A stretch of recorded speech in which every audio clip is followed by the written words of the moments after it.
بسم اللہ الرحمن الرحیم۔ ڈیئر اسٹوڈنٹس، آج ہم جماعت نحم کی پہلی نظم حمد کے پہلے شعر کی تشریح کریں گے۔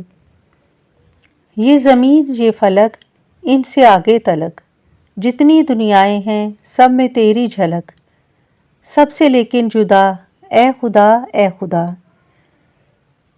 الفاظ کے معنی دیکھتے ہیں۔ فلک آسمان، تلک تک، جھلک جلوہ، دنیائیں جہاں، جدا الگ۔ شعر کا مفہوم ہے اے اللہ، زمین و آسمان اور اس سے آگے جتنے بھی جہاں ہیں سب میں تیرا جلوہ نظر آتا ہے، لیکن تو سب سے الگ ہے۔ شاعر کا نام ہے مظفر وارثی اور نظم کا نام ہے حمد۔ اس شعر کی تشریح کریں گے۔ شاعر مظفر وارثی کہتے ہیں کہ اے اللہ، یہ زمین اور آسمان تیری قدرت کا کرشمہ ہے۔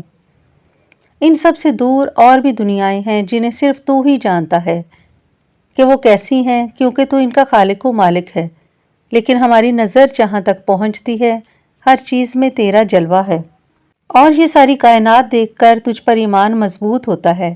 یہ سب تیرے ہونے کی دلیل ہے، تیری پہچان کی نشانیاں ہیں۔ قرآن مجید میں ارشاد ہے کہ بے شک زمین و آسمان کی پیدائش اور دن اور رات کے آنے جانے میں اہل عقل کے لیے بہت سی نشانیاں ہیں۔ اس شعر کے دوسرے مصرعے میں شاعر اللہ تعالیٰ کی انفرادیت کا ذکر کرتے ہوئے کہتے ہیں کہ اگرچہ اس دنیا کی ہر شے میں تیرا ہی جلوہ نظر آتا ہے، لیکن تیری ذات سب سے الگ ہے اور تیرے جیسا کوئی نہیں۔ تو سب سے منفرد ہے، تو بے مثال ہے اور تیری قدرت اور حکمت لامحدود ہے۔